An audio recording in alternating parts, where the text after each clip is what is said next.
कृष्ण के जीवन का सार है राधा।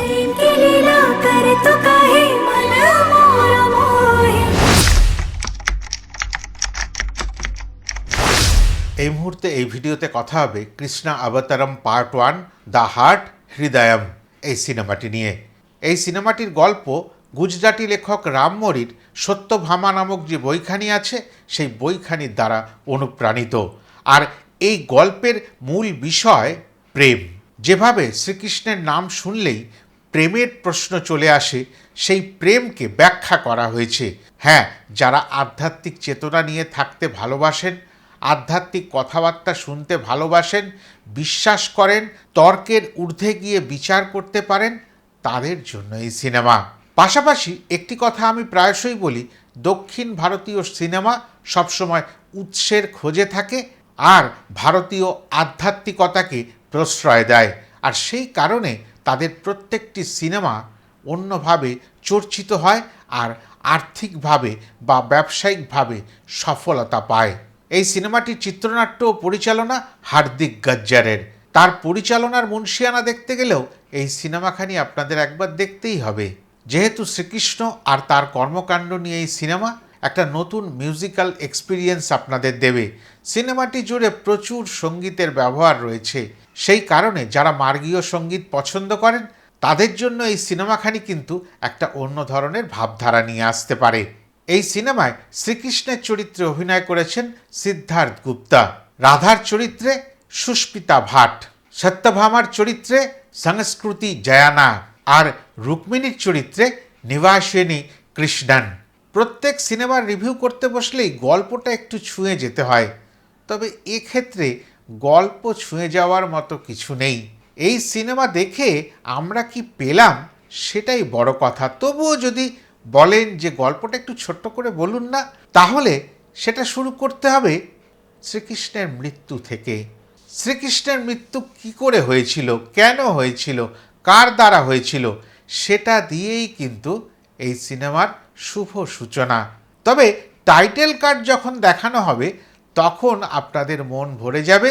ওই টাইটেল কার্ডের পেছনে অ্যানিমেটেড যে পোর্শনটা রয়েছে তাতে একেবারে শ্রীকৃষ্ণের জন্মকাহিনী থেকে শুরু করে সারাটা জীবন তুলে ধরা হয়েছে। আর ওইখানেই মনে হবে সিনেমা তো দেখাই হয়ে গেল। তবে তা নয়, এই সিনেমার গল্প কেউ একজন বলছেন। এটা অন্য টাইমলাইনে, একেবারে বর্তমান সময়ে দাঁড়িয়ে। এইটুকু বলে রাখি, সিনেমার একেবারে সূচনা পর্ব থেকে যার কণ্ঠস্বর শুনবেন এবং যে মানুষটি পুরীর জগন্নাথ ধামে বসে গল্পের আকারে শ্রীকৃষ্ণের সমস্ত কর্মকাণ্ড তুলে ধরছেন, সেখানে তর্ক বিতর্ক হচ্ছে বর্তমান প্রজন্মের সঙ্গে, সেই সবটা নিয়েই কিন্তু এই সিনেমাখানি। তবে গল্প বলছেন বা অন্তরালে যার গলা প্রথমে আমরা শুনতে পাচ্ছি তিনি আর কেউ নন, জ্যাকি শ্রফ। জ্যাকি শ্রফ নিজেই স্বীকার করেন যে তিনি ভালো করে কোনো ভাষাটাই বলতে পারেন না, কিন্তু তার মুখেও যে এই ধরনের বিশুদ্ধ হিন্দি ভাষা বলিয়ে নেওয়া যায় সেটাই কিন্তু আমার কাছে একেবারে শুরুতেই বড় প্রাপ্তি হয়ে থেকে গেল। প্রথমেই বলেছি মৃত্যুকালীন দৃশ্য দিয়ে শুরু করা হয়েছে। সেই শ্রীকৃষ্ণের মৃত্যুকালীন দৃশ্যে শ্রীকৃষ্ণ যে গহন অরণ্যে একাকী মৃত্যুবরণ করছেন, সেখানে যে আর কেউ নেই, শুধু প্রাণীকুলের বেশ কিছু জন্তু জানোয়ার উপস্থিত রয়েছে, তাদেরও চোখে জল। সেই দৃশ্যটার দেখার পরে আপনাদের মন তো ভারাক্রান্ত হবেই, পাশাপাশি মৃত্যু পথযাত্রী শ্রীকৃষ্ণের হাতের সেই বাঁশি আবারও জানিয়ে দেবে তিনি এ জগতের মায়া ত্যাগ করে চলে যাচ্ছেন। ভগবান শ্রীকৃষ্ণেরও গুরু সন্দীপনী ঋষির প্রশ্ন এখানে উঠে আসবে। সেই জায়গা থেকেই আপনাদের মনে হতে শুরু করবে যে অনেক অজানা জিনিস ভগবান শ্রীকৃষ্ণ সম্বন্ধে আপনারা জানতে শুরু করেছেন। সত্যভামা চরিত্রটা আসলে কে, কিন্তু এর পিছনে আসল ইতিহাসটা কি যখন জানতে পারবেন, যারা জানেন না তাদের বড়ই ভালো লাগা কাজ করবে। তবে রাধা কৃষ্ণের কথা তো আমরা প্রত্যেকেই জানি, কেন রাধার নামটা আগে উচ্চারণ করি সেটা জানতে গেলেও এই সিনেমাখানি আপনাদের দেখতে হবে। আর অতি সহজে বলে দিই, রাধা কৃষ্ণ বা রাধে রাধে সেই প্রত্যেকটি কথা কেন, রাধা কে, রাধা কোথায়, রাধা কখন, রাধা কি, এই প্রশ্নগুলো আপনাদের কিন্তু এই সিনেমা দেখতে দেখতে মনের মধ্যে একেবারে বারবার করে উঠে আসবে। কেননা প্রত্যেকটা প্রশ্নের উত্তর আনাচে কানাচে লুকিয়ে রয়েছে। রাধার সঙ্গেও তার প্রেমের সম্পর্ক ছিল, রুক্মিণীকে তিনি বিয়ে করেছিলেন, সত্যভামার সঙ্গেও তার একটা সম্পর্ক রয়েছে। তাহলে দেবতা হয়ে এতগুলি সম্পর্কে লিপ্ত হলেন কেন? আমাদের হিন্দু ধর্মেই যারা রয়েছেন তারা অনেকবার ব্যঙ্গার্থে ব্যবহার করে বসেন, আর আমাদের মতন অজ্ঞান মানুষগুলোকে জ্ঞান দৃষ্টি দেবার জন্যই এই সিনেমাখানি। এই সিনেমাটি দেখলে বুঝতে পারবেন যে প্রত্যেকটি বিষয়ের নিগুড় একটি অর্থ লুকিয়ে রয়েছে। ভক্তি বড় না বিজ্ঞান বড়, আদৌ কি তাদের মধ্যে কোনো তুলনা চলে, এই বিষয়টা তুলে ধরা হয়েছে। জগন্নাথ ধামের নবকলেবর কি, তাও একবার সুন্দর করে আপনাদের কাছে তুলে ধরা হবে। জগন্নাথ মন্দিরে আসলে কি রয়েছে, কেউ বলেন ব্রহ্ম পদার্থ, কেউ বলেন প্রেম, আর বর্তমান প্রজন্মকে বোঝাতে গেলে বলতে হবে গড পার্টিকল। দ্বারকা, গোকুল, বৃন্দাবন, এই প্রত্যেকটি জায়গার মাহাত্ম্য জানতে গেলে এই সিনেমাখানি আপনাদের দেখতে হবে। আর্ট ডিজাইন ডিপার্টমেন্টের মুন্সিয়ানা দেখতে গেলে এই সিনেমাটা দেখতে হবে। একেবারে শুরু থেকে সেট ডিজাইনগুলো এত মনোগ্রাহী যে আপনাদের প্রত্যেকেরই মন জয় করে নেবে।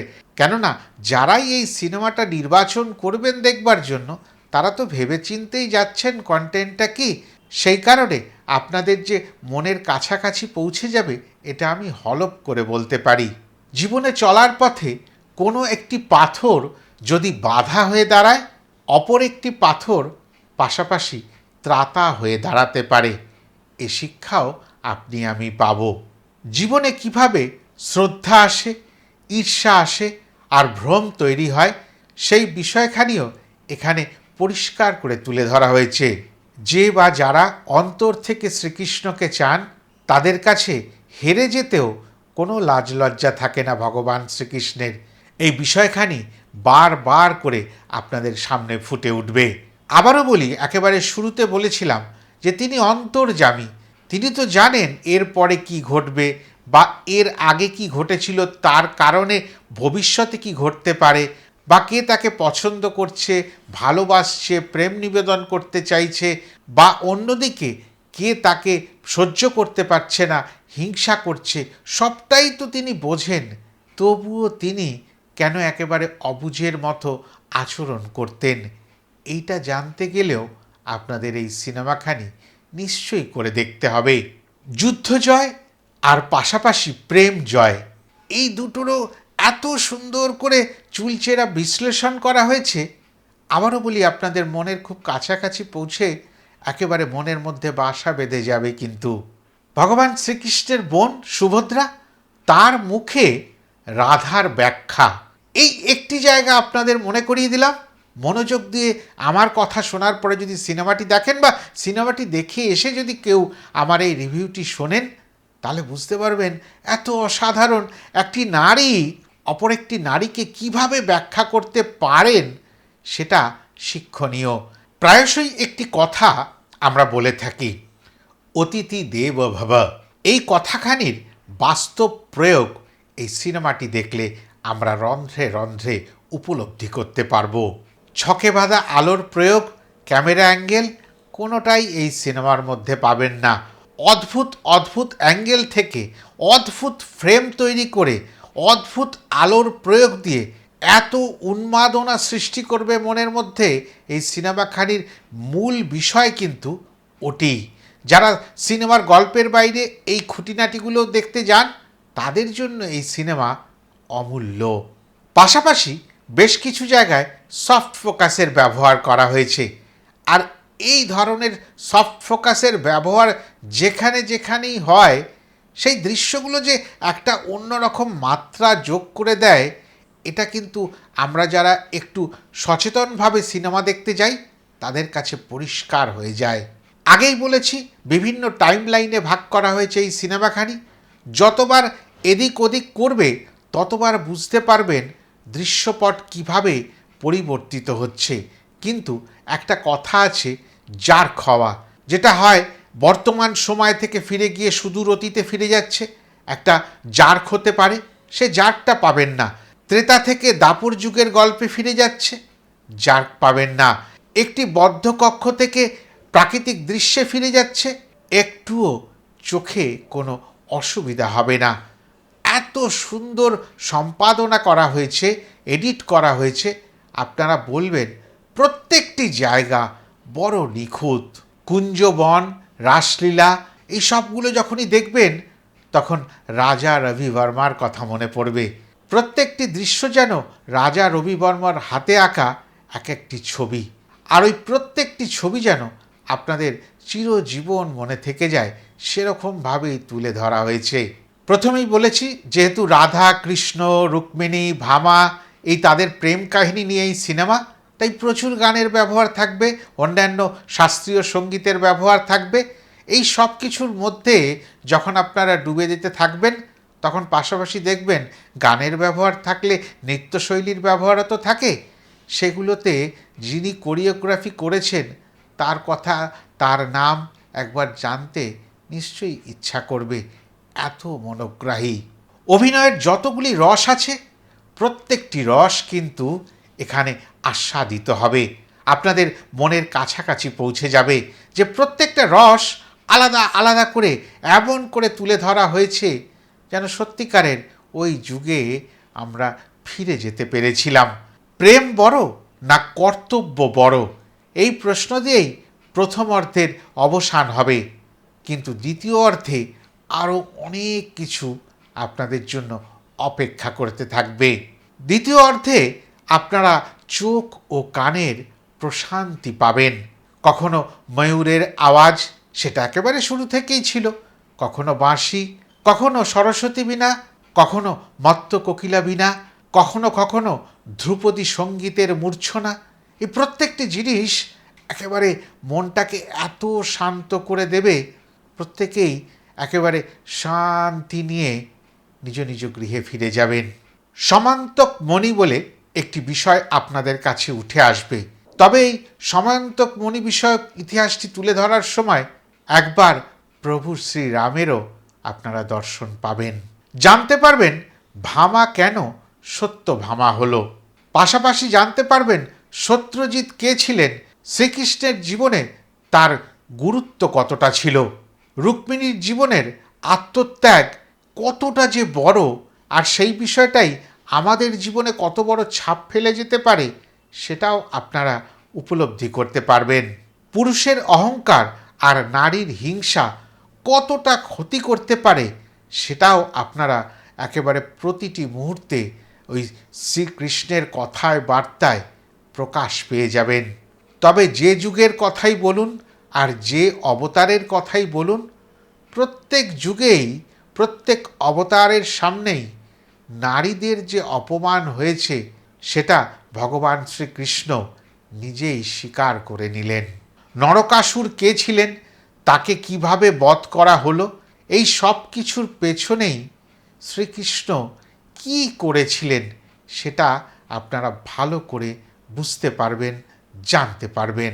আর এই সিনেমার ক্লাইম্যাক্স দৃশ্যে এসে অদ্ভুত অনেকগুলো প্রশ্নের উত্তর যেন একটা একটা একটা করে আপনারা পেয়ে যাবেন, যেগুলো অনেকেই ভ্রান্ত ধারণা নিয়ে রয়েছি বা অশিক্ষার আড়ালে রয়েছি।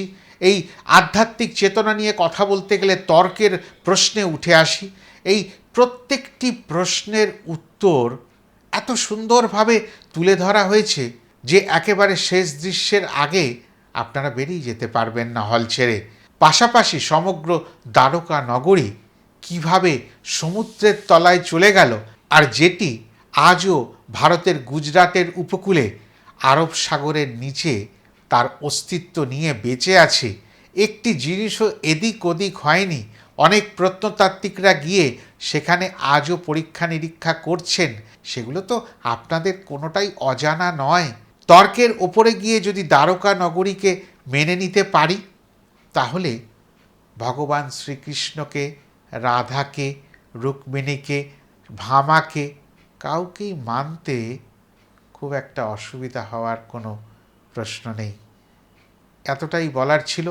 তবে অনেকটা বললাম, যারা শুনলেন তাদের জন্য এই ভিডিও। তবে এই চ্যানেলটি কিন্তু আমার নতুন, আমি প্রথাগতভাবে গ্রিন ডায়েরি চ্যানেলে এই ভিডিওগুলো দিয়ে থাকি, কিন্তু এই বিশেষ ভিডিওখানি অমরেন্দ্র অরা চ্যানেলে দিলাম। চ্যানেলটির পাশে দাঁড়াবার জন্য সাবস্ক্রাইব করে নেবেন।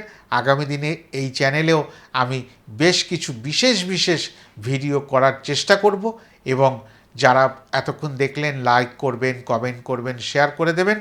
বিশেষ করে কমেন্ট করে জানাবেন আপনাদের কেমন লাগলো। আর পাশাপাশি যারা ফেসবুক পেজে এই ভিডিওখানি দেখছেন, পেজটিকে ফলো করে আমার পাশে দাঁড়াবেন। শুভমস্তু।